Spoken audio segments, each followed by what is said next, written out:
So what we're going to look at today is refining the hinge pattern.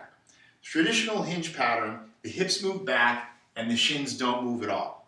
So the glutes are loaded, the hamstrings are loaded. You can think of it as a bow and arrow where the hips are the bow, the hips are the string, and the hips push back and then drive forward and stand up. Now, this is how we've taught it. This is very strong. It works great in the deadlift. It works great in the swing. But we're going to refine it a little bit to add a little bit more power and a little more dynamism to it. So Tracy's going to demonstrate the traditional hinge pattern in the two-hand swing. With the bow. Correct.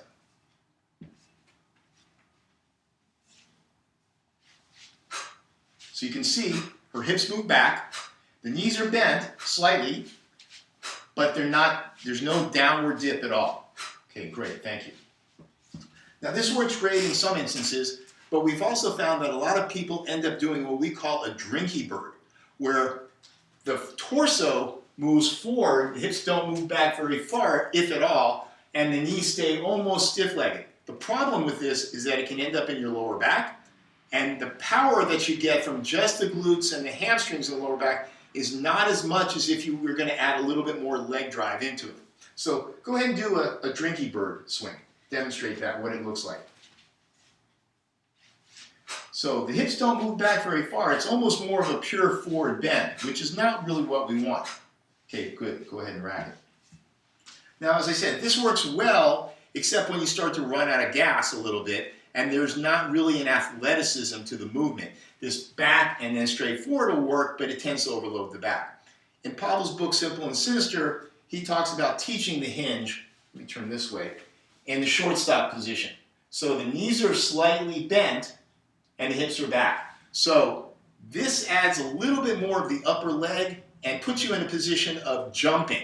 So I've said for years the swing is a jump that doesn't leave the ground. So you're here and you're jumping up. It's a forward projection of force, but you also want to be able to have your body essentially elevate with the bell inside. So what we're doing to do this is you're going to push back, and at the end where the glutes are loaded, you're going to have a little bit of a dip, and then you're going to stand up strongly.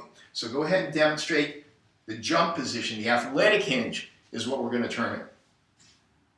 Push back, and you can see there's a little bit of knee bend.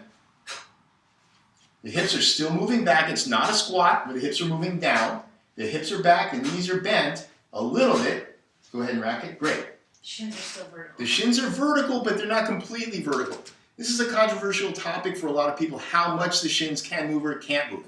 But what we're trying to do now in developing the concept of the athletic hinge is have the weight distribution completely on the foot the whole time. So when you stand up, you have a hip projection forward of force, but you can also jump. And this will give you a lot more power when you fatigue or with heavy weights, where your upper thighs are helping as opposed to just the hips. Especially for beginners who will have trouble with this Drinky Bird thing, where they're trying to push their hips back, but they end up leaning forward and they complain they're backwards. So one more time, we're looking for the hips back. At the end where the glutes are stretched, there's a slight dip, and then stand up. So Tracy's going to demo it one more time.